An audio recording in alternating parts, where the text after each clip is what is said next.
enfin, ce que je voulais dire, en fait, c'était d'insister sur le point de départ dans lequel on est maintenant.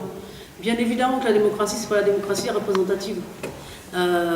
C'est une oxymore, dire démocratie représentative. Évidemment que je pense que si on part vraiment de l'idée de la démocratie, c'est comment on construit collectivement un rapport au monde, et c'est évident qu'il n'y a pas d'élus. Le problème premier qui arrive, c'est que si on veut justement collectivement poser des choses et être en capacité d'agir aussi, ici, on est obligé de partir de commencer maintenant. Et de commencer maintenant, c'est qu'on est dans des statuts. Si par exemple demain on arrive à être majoritaire et qu'on rentre au CA, parce qu'on commencera par ça, hein, je sais pas, ou même si on passe pas par les élections et qu'on dit on prend la fac, on est majoritaire et c'est nous qui gérons la fac, le rectorat va nous tomber dessus en disant c'est illégal, etc. etc. Aller jusqu'au bout de cette logique, ça voudrait dire construire une autonomie plus forte qu'une autonomie politique, c'est aussi une autonomie économique, dont je ne suis pas sûr que beaucoup d'entre nous soient d'accord. L'autonomie économique, ça voudrait dire sortir du statut de la fonction publique, etc. etc. Donc tu vois bien que la question que tu poses démocratiquement, moi je suis d'accord de la rappeler comme étant la visée, mais comment on fait pour maintenant commencer à agir ici, c'est-à-dire dans le cadre dans le cadre des statuts qu'on a, peut-être pour les modifier, si on les modifie, comment on les modifie, par quel rapport de force on les modifie, en passant par des élections ou pas, c'est ça les questions en fait concrètes, hein. Moi je n'ai pas de proposition, mais je suis toujours pour rappeler qu'effectivement la question démocratique elle est posée comme un principe, mais qu'après il faut quand même se poser la question de quel rapport de force on peut construire pour pouvoir modifier les choses et par quoi on passe. Voilà. Vraisemblablement ici, le référendum n'est pas ça. Parce qu'on a quand même. Qui n'était pas un référendum, c'est une consultation d'ailleurs. Oui, donc le terme n'est pas choisi. La consultation ne permet pas ça. On aurait pu penser que ce point-là, justement, allait permettre de réaffirmer un positionnement de la part du président et éventuellement des élus du CA, parce qu'après tout, il n'y avait peut-être pas que le président qui pouvait tenir compte du résultat du vote, soit dit en passant. Donc, cette forme de consultation n'existe pas comme on peut voir ici. Est-ce que, je ne sais pas, là je pose la question un petit peu sans connaître trop les statuts de l'université, mais est-ce qu'il y a quelque chose de cet ordre-là dans les statuts de l'université qui fait que, par exemple, s'il y a un référendum, un certain avis qui émerge de ce référendum, alors il y a des effets aussi au niveau de la politique? Non, ça n'existe pas. Ben voilà, j'ai ma réponse. Elle a été inventée pour faciliter le fonctionnement démocratique. Elle a été inventée pour confisquer le pouvoir et le réduire à un minimum de mains. Et chaque amélioration dans ce sens, en réalité, va dans le sens de la confiscation du pouvoir. L'élu, évidemment, l'élu dans ce contexte-là, alors je dirais dans le sens de ce que vient de dire Patricia, il n'est pas élu, et puis après il fait ce qu'il veut. En son âme et conscience même, comme on dit. Il est élu, en effet, sur un programme, sur une profession, et surtout sur une orientation sur laquelle il est censé se régler, notamment quand on est en face d'imprévus, parce que toutes les situations sur lesquelles il va avoir à se prononcer ne figurent pas dans la profession de foi. Donc il me semble à partir de là qu'il manque un dispositif dans notre fonctionnement démocratique. C'est le minimum, ça serait qu'il y a un dispositif qui permette à l'élu de revenir dans ces situations, mais pas seulement devant les organisations syndicales qui l'ont présenté, pas seulement devant ceux qui ont voté pour lui, mais devant la communauté, parce que celui qui est élu, il est l'élu de la communauté. Bon. Et s'il n'y a pas, en quelque sorte, ce débat permanent entre l'élu et sa communauté, notamment dans ces moments-là, alors ça veut dire que chacun de ceux qui a voté a renoncé à la responsabilité de son acte et de sa position, il a renoncé à la démocratie. Moi, je ne souhaite pas qu'on ait l'IDEX, je me bats contre ça et j'espère qu'on ne l'aura jamais. Mais si jamais l'IDEX passe malgré tout, on risque de se retrouver dans une situation assez délicate. C'est-à-dire, soit on est noyé et on accepte ce qui se passe, soit on refuse, et là, il faudra réfléchir à quelle alternative on construit. Moi, je pense que moi, j'essaie d'analyser la situation et vu la logique du gouvernement vis-à-vis de France Télécom, La Poste, la SNCF, EDF, nous on est les subventionnistes, tout ça s'est transformé en société anonyme avec l'entrée du capital, l'ouverture au capital financier et à terme privatisation. Donc qu'est-ce qu'on fait par rapport à ça? Peut-être qu'on ne va pas le voir tout de suite, mais ça va se construire sur une dizaine d'années. Est-ce qu'on ne peut pas réfléchir en amont à une alternative bien maintenant, en espérant que rien ne passe, mais je vais quand même me faire des illusions. Soit on bloque tout le pays, parce que de toute façon, il ne se passe pas le cas général sur le gouvernement et récupérer tous les services publics, soit on va passer à la casserole comme les autres. Je ne sais pas. Voilà, donc je pose ça au débat. De démocratie pour revenir là-dessus et ce dialogue qui serait intéressant d'enclencher entre l'élu et sa communauté pour pouvoir pour éviter qu'il y ait une perte de pied par rapport au pouvoir peut-être mais j'arrive pas à me projeter dans ces idées dans tout ce débat parce que j'arrive pas à imaginer la marge légale qu'on a pour mettre en place ce genre de choses au niveau administratif, au niveau de la composition à l'heure actuelle et l'organisation avec les lois actuelles de notre université. Du coup, comment on peut quel espace on a pour organiser ça vraiment et enrichir ce débat par rapport à ça et pouvoir avoir déjà quelque chose à avancer. Du coup, je voulais poser la question comme ça. Assemblée générale permanente. En fait, pour qu'une démocratie fonctionne, il faut avant tout des citoyens et des citoyennes. On a parlé tout à l'heure qu'il y a des élus, il faut qu'ils rendent des comptes, il faudrait qu'il y ait le lien toujours avec ceux qui l'ont élu, c'est-à-dire qu'il y ait un lien en permanence avec la possibilité d'une révocation, mais avant tout, il faut former, il faut que les personnes s'y intéressent. Et ça ne se décrète pas, ça, je veux dire, la citoyenneté, que les gens soient actifs, se réunissent et travaillent sur qu'est-ce que la démocratie, le lien avec l'élu. Donc il faudrait, par exemple, je ne sais pas, mais je parle au niveau du citoyen, il faudrait qu'une journée par semaine, les gens n'aillent pas travailler, se réunissent partout en France et travaillent sur qu'est-ce qu'on veut comme institution, quel mode de fonctionnement. Et nous, au niveau de l'université, on pourrait très bien banaliser une journée par mois pour que les gens se réunissent en assemblée générale, trouver des modes d'action. Parce qu'on a tellement habitué aux gens de dire que la démocratie, c'est aller voter une fois tous les 5 ans, et après, débrouillez-vous, on s'occupe de tout, et après on dit, la personne là, elle est élue, elle est légitime, circuler, il n'y a rien à voir. Et c'est tellement ancré dans la tête des gens qu'on a dévoyé ce que c'était la démocratie.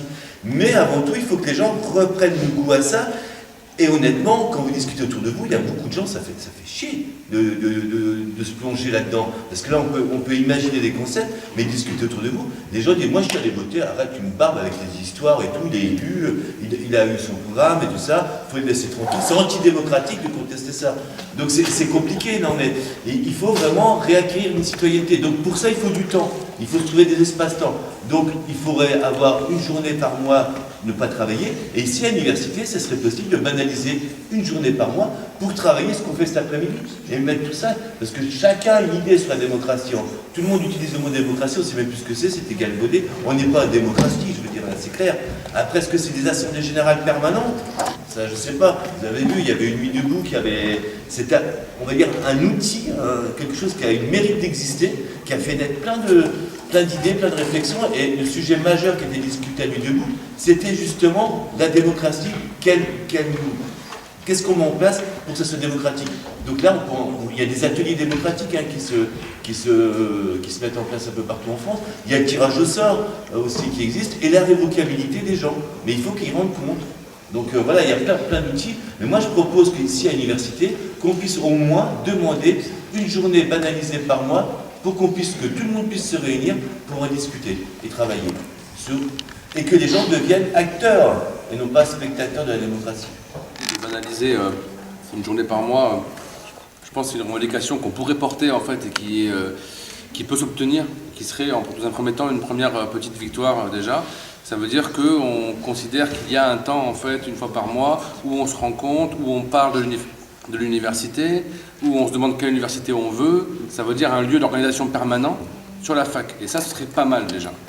Et ce serait vraiment pas mal d'obtenir ça dans un premier temps. Voilà. Après, la question qui se pose, c'est, pour revenir sur ce que disait Lucie, et sur la question des moyens. Voilà, vous disiez, si on a des moyens, finalement, c'est ça le problème, qu'on n'a pas assez de moyens pour fonctionner. Évidemment qu'on n'a pas assez de moyens pour fonctionner, mais la question, c'est quel fonctionnement est visé. Et ça change tout. Parce que le fait est qu'aujourd'hui, on est dans un monde qui est en train de basculer, en fait. Et tout le monde le sent bien. Hein. Il y a une vague néolibérale très forte et une vague qui s'accompagne d'un technoscientisme extrêmement puissant et très dangereux. Et l'université est évidemment un des premiers lieux où ça se met en place, puisque les recherches se font à l'université. Il s'agit de construire évidemment des technologies de pouvoir très puissantes. En psycho, bientôt, déjà on apprend aux étudiants à... comment dire, je ne sais pas comment trouver les mots, à soigner les gens en leur mettant des smartphones sur la tête. Hein. Je veux dire, bientôt ce sera les puces dans le cerveau, et c'est déjà en étude. Nature a publié un article, un décès humain de puces dans le cerveau. Donc on en est là. Hein. Donc en fait, quelle est la visée? On est emporté dans une vague extrêmement forte et extrêmement dangereuse. Et donc la question qui se pose, c'est quelle université nous, on veut aujourd'hui dans ce contexte-là? C'est pas... parce qu'en fait, il n'y a pas de négociation possible. Moi, je crois que la visée qu'on doit porter, c'est une fac de lutte. Une fac d'opposition et de contre-proposition. On ne peut être que ça, parce qu'on va se faire bouffer, en fait. C'est pas comme s'ils allaient un jour ou l'autre dire « Oui, d'accord, finalement, on change d'avis. Hein, » je veux dire, ça va pas se passer comme ça. Donc c'est soit on pose le fait que l'université, elle dit non, et donc on est prêt à perdre nos salaires, nos diplômes. Voilà. Parce que de toute façon, on va les perdre, en fait. C'est ça qui va se passer. Hein, voilà. Donc moi, je crois que la question qu'on doit poser, c'est qu'est-ce que la fac, aujourd'hui, dans ce contexte-là, d'une offensive politique extrêmement forte et extrêmement dangereuse, et je crois que la réponse, c'est une fac de lutte. Et voilà, il ne faut pas se faire le temps sur la comète. La fac, elle est morte pour eux. Hein, elle est morte, elle sera privée, elle sera aux bottes des grandes industries technologiques, point à la ligne. Hein, donc c'est soit on se voile la face et on dit bon, on verra, soit on dit stop tout de suite et on s'organise. Et la fac devient un lieu de lutte. Moi, je ne vois pas d'autre alternative à part se mentir, parce qu'en fait, le rouleau compresseur est lancé, il est dans tous les champs de la société, l'université, mais partout. Hein, les entreprises, les fonctionnaires plus larges que l'université, tout le monde en ramasse pour sa pomme, et ça ne va pas aller en s'arrangeant. Donc je crois qu'on arrive à un moment où on est un peu à la croisée des chemins. Et donc c'est soit on pose les choses et on fait face à ce qui se passe, soit on se voile la face, mais on se prendra des coups de bâton. Il n'y aura pas de gens au pouvoir pour nous dire d'accord, finalement, bon, on vous a entendu, ça n'arrivera pas. Ou ce sera du mensonge, comme d'habitude. Voilà. Bon, ouais. À Salomé qui est parti. En fait, actuellement, même s'il est imparfait, le dispositif qu'il y a dans l'université permet de rassembler le personnel. Les élus peuvent, en tout cas les élus des personnels. Pour les étudiants, je pense aussi, de façon plus informelle, mais nous, c'est prévu par les textes. C'est-à-dire que chaque syndicat présente des listes aux élections. Et chaque syndicat a des heures de délégation, ça s'appelle des heures d'information mensuelles.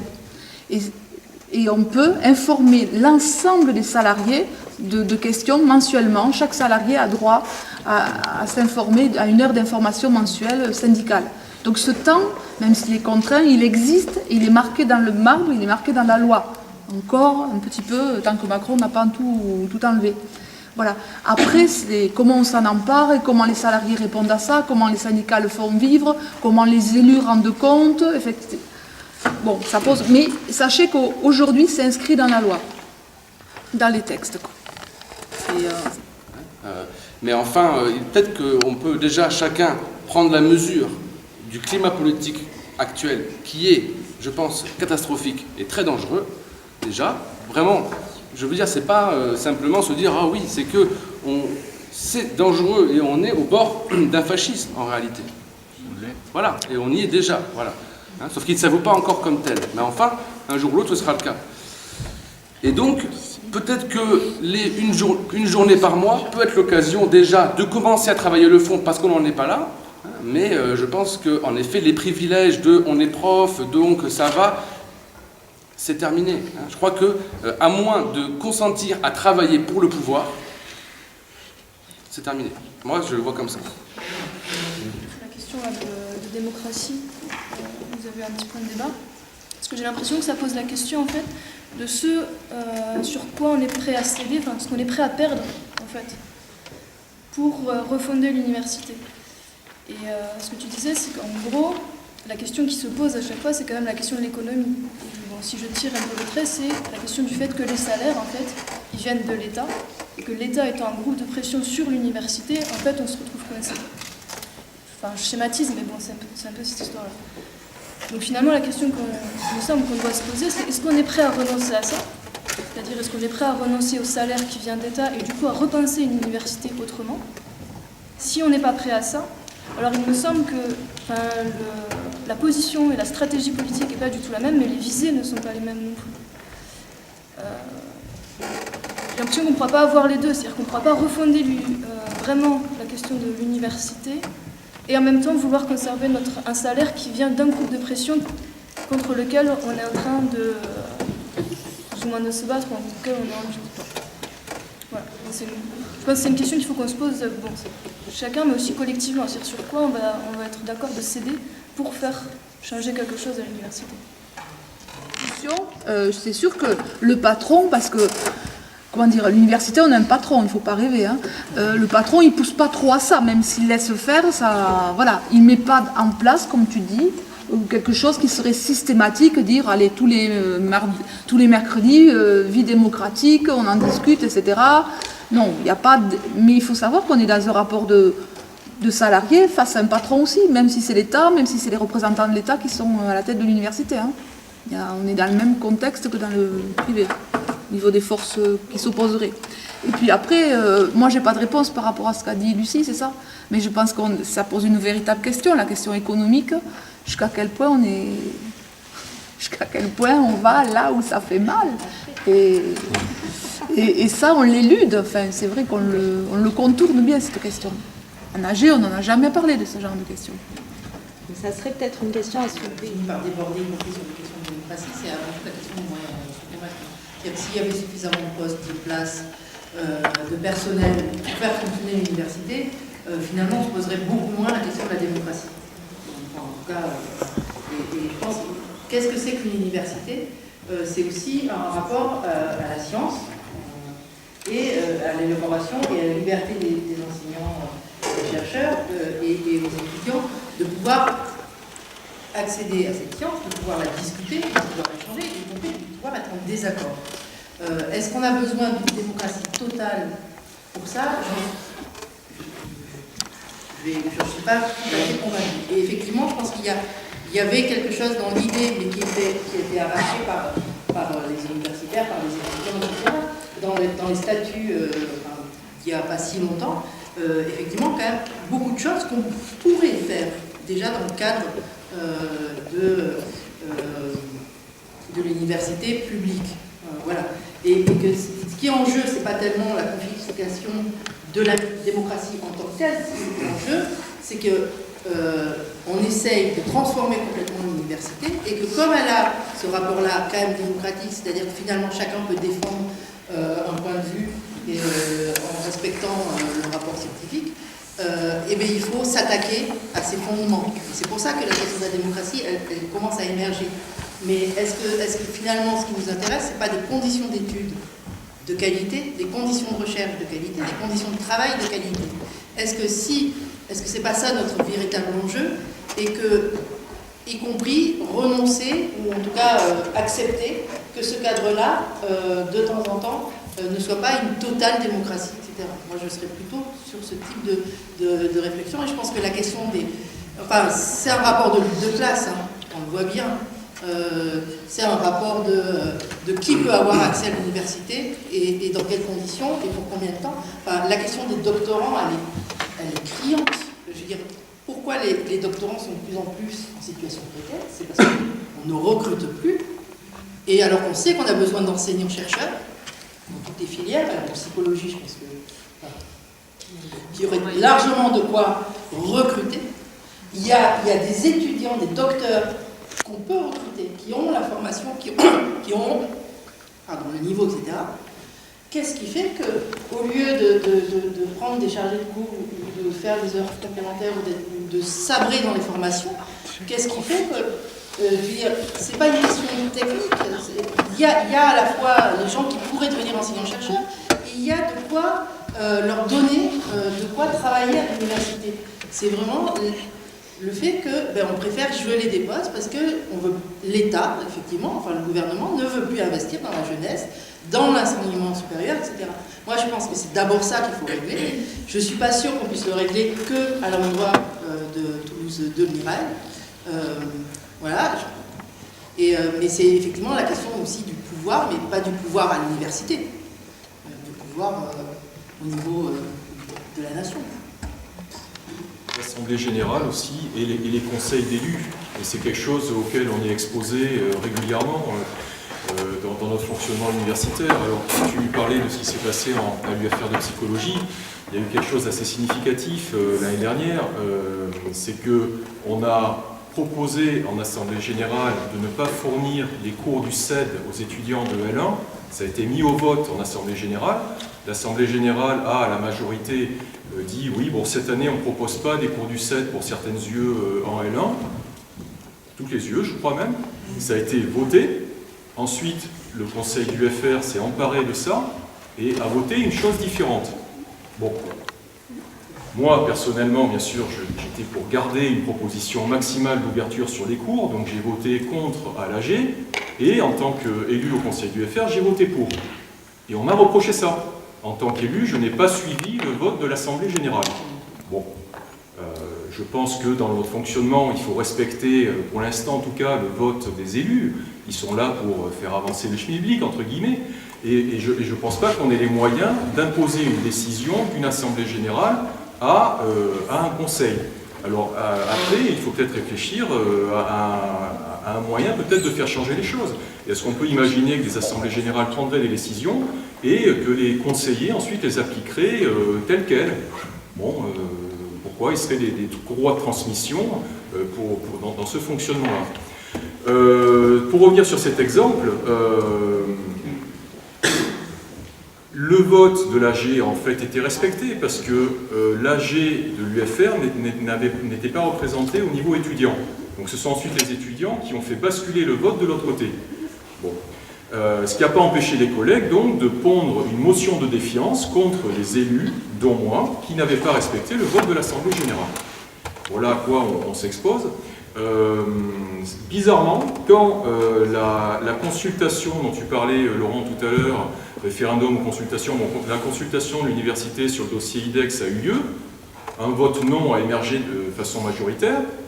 Ensuite, ces mêmes collègues qui avaient posé une motion de défiance parce que l'AG de Psycho, son vote n'avait pas été respecté par le conseil du FR de Psycho, ces mêmes collègues n'ont rien dit quand le conseil d'administration de l'université n'a pas respecté ce vote de la consultation contre l'IDEX. Donc là, il y a aussi deux poids, deux mesures, il y a des choses qu'il faut relever. Donc ça en gêne certains quand les votes des AG ne sont pas respectés parce que ça ne va pas dans leur sens, mais quand le vote du conseil d'administration final va dans leur sens, ça ne les gêne plus. Donc voilà, il faut relever aussi ces petites anomalies. Est-ce qu'on pourrait donner au final un statut différent aux assemblées générales? Est-ce que les assemblées générales, comme je disais tout à l'heure, pourraient être des instances décisionnelles et ensuite les élus seraient des courroies de transmission de ces assemblées générales? Tout à l'heure, en assemblée générale, a été voté le fait de dissoudre le CA lundi prochain. Bon, ça reste a priori un vote consultatif et les élus au CA sont maîtres de leur décision de démissionner ou pas. Est-ce qu'il faut faire changer ce rapport entre les AG et les conseils? Et est-ce qu'on a des moyens légaux éventuellement de le faire? Parce que c'est ça aussi la question. On peut parler dans le vide, mais est-ce que légalement il y aurait des possibilités de donner des statuts différents aux assemblées générales? Concernant le conseil FFR, ce qui s'est passé au printemps dernier, alors, on a été élus, Jean-Luc et moi, sur la même liste, qui était une liste conseil FFR syndicale. Ça, vous allez me dire, c'est anecdotique, mais pas tant que ça, parce que cette liste syndicale, elle était, donc CGT, FSU et Sud, il y avait un collègue à l'époque de Sud qui a quitté l'établissement, elle était construite autour de la défense d'un service public de qualité. C'était son intitulé, pour la défense d'un service public de qualité.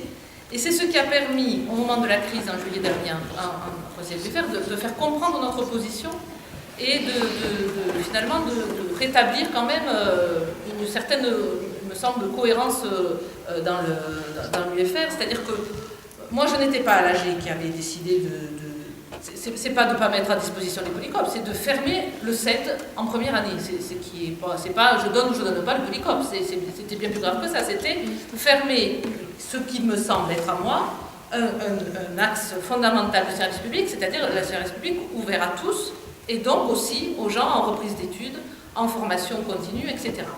C'est l'objectif du CED.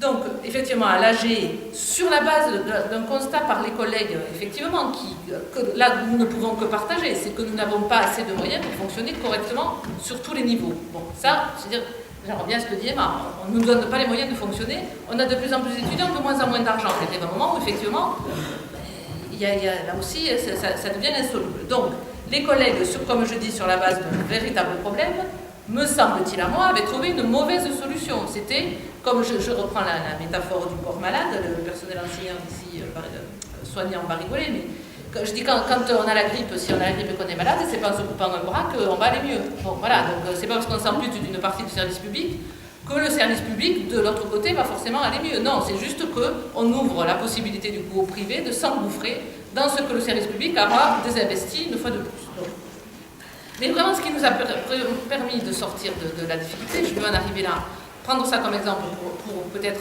amorcer la discussion, continuer la discussion sur ce qui nous occupe depuis quelques temps ici. Ce qui nous a permis d'en sortir, c'est que quand on s'est fait effectivement incendier, le mot est faible, par les collègues à la sortie du conseil du FR, nous qui avions voté avec d'autres composants du conseil du FR, notamment les étudiants, pour le maintien du CED, j'ai dit, mais moi, vous pouvez me reprocher ce que vous voulez en tant que personne. Peut-être qu'effectivement, vous estimez que je ne vous ai pas représenté en tant qu'AG, mais moi, je n'ai pas été élu au Conseil du FR par une assemblée générale. Je ne représente pas une assemblée générale. Je représente les collègues qui ont voté pour nous sur la base d'une profession de foi que nous avions éditée. Et cette profession de foi, on peut me le tourner, me le virer comme on veut. La position que nous avons tenue, Jean-Luc et moi, elle était cohérente avec cette profession de foi qui datait de 2 ans auparavant. Donc ça, c'est un premier point pour sortir quand même de cette impasse de la majorité représentée par... la position représentée par l'AG doit être ensuite comme une courroie... Les élus sont une courroie de transmission. Non, moi je suis une courroie de transmission pour les collègues qui ont voté sur notre liste sur la base d'un programme bien précis.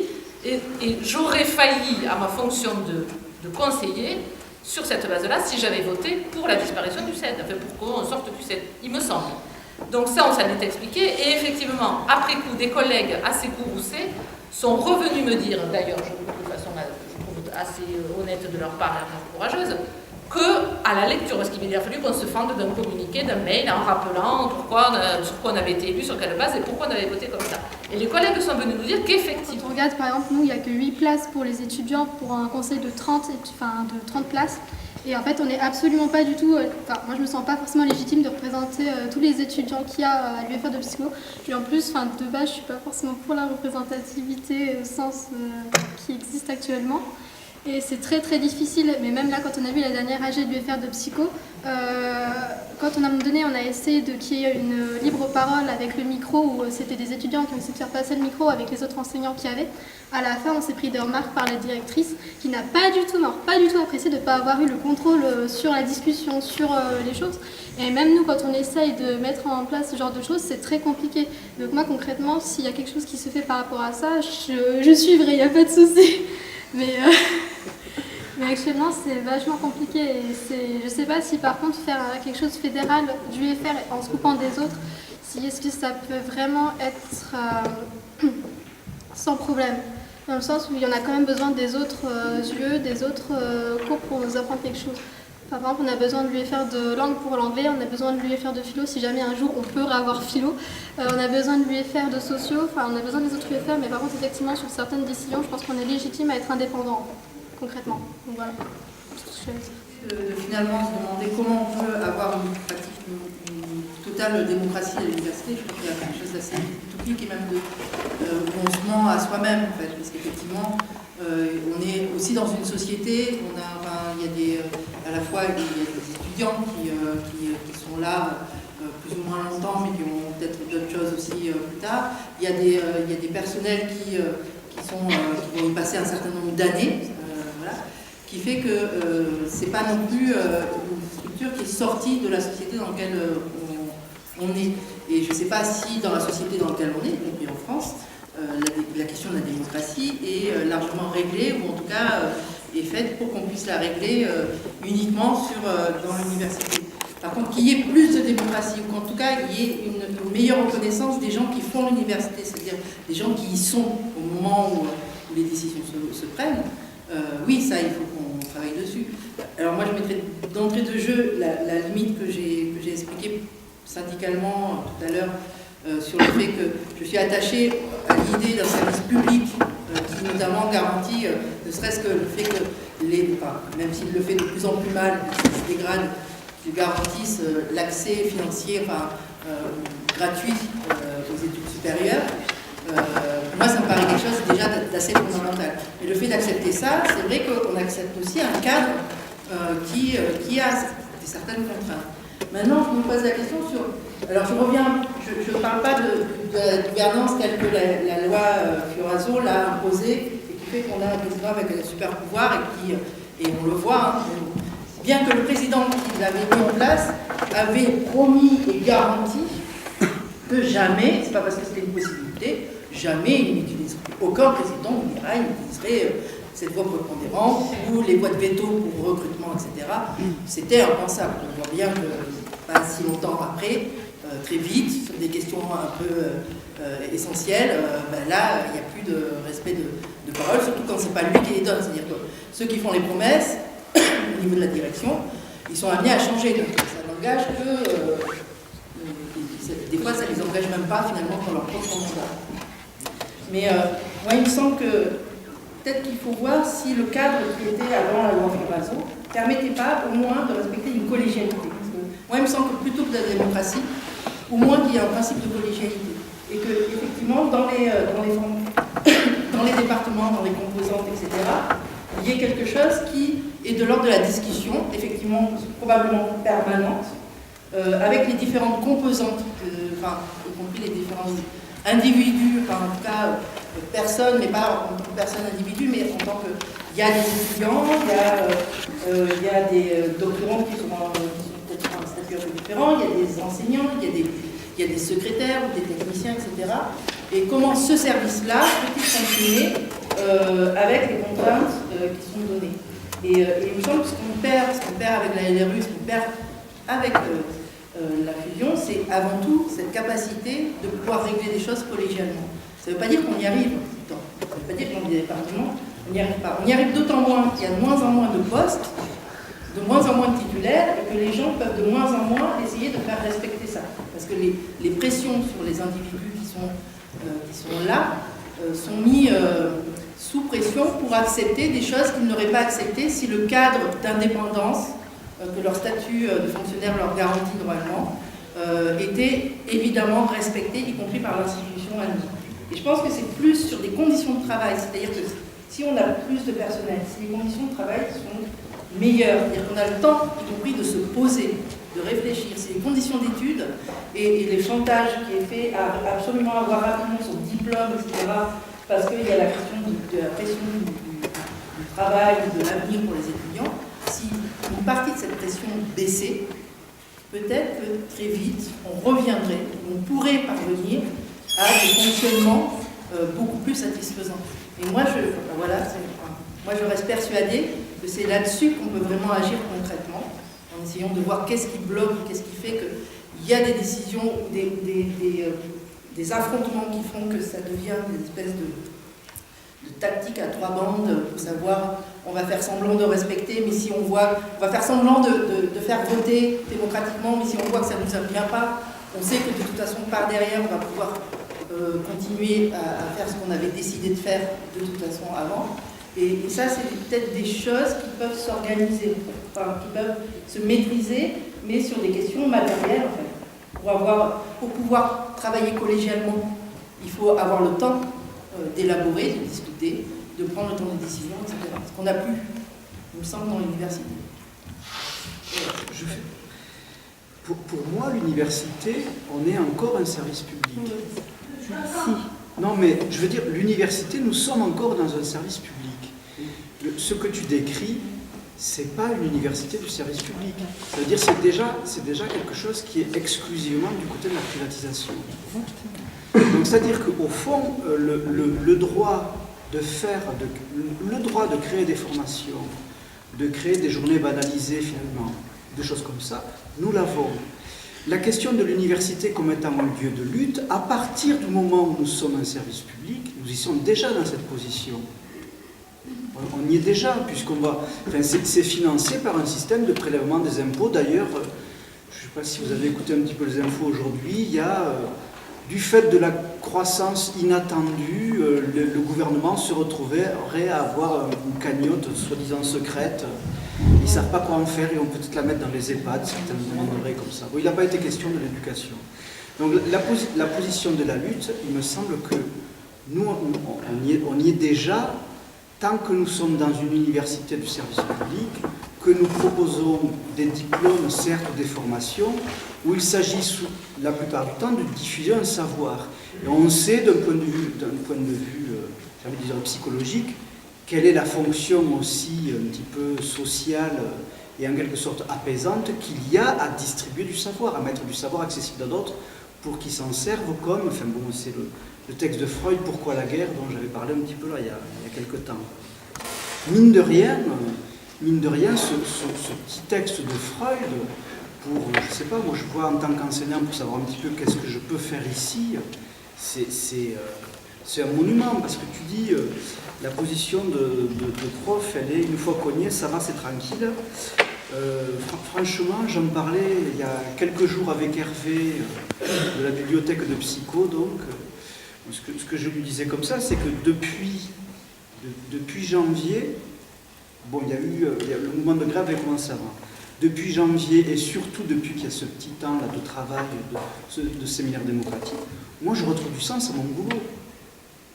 Franchement, parce que là j'étais en train de tomber dans des trucs, mais je passe ma vie à faire des tableaux, à remplir des cases, etc. Quoi. Bon, et évidemment, si l'enseignement supérieur se devient ça, je ne vois pas pourquoi on se casserait à faire des doctorats, un bac plus 8 pour être payé, allez, disons 2000 €, alors que je ne sais pas, un diplôme beaucoup moins cher, beaucoup moins long suffirait pour savoir composer un QCM, le programmer pour qu'il rentre dans la machine, le proposer aux étudiants et le faire lire par la machine ensuite. Quoi. Enfin, c'est dans ce sens-là où il y a aussi, au bout du compte, une mission pour laquelle on se prépare ou on est préparé, qu'on ne retrouve pas, sauf dans des conditions comme celle-ci. Ce qui rend ça possible, c'est que, je le redis, nous sommes encore dans un service public à l'université. Franchement. Alors évidemment, il y a énormément d'attaques. Tu le rappelles, il y a énormément d'attaques, mais ce ne sont pas des attaques qui visent à maintenir l'université comme service public. Ce sont des attaques qui visent à dissoudre l'université et à en faire un système privé. D'ailleurs, le reportage là ça y est, qui avait été diffusé sur Arte, Avenir à crédit. Avenir à crédit. Enfin, si vous ne l'avez pas encore vu, regardez-le. Le problème qui se pose au Royaume-Uni, ils sont rentrés dans un service où les frais d'inscription à l'université ont augmenté. Ils sont passés de 3 000, puis à 6 000 livres, puis à 9 000 livres par an, pour tous les étudiants. Qu'ont fait les étudiants? Ils ont fait des prêts.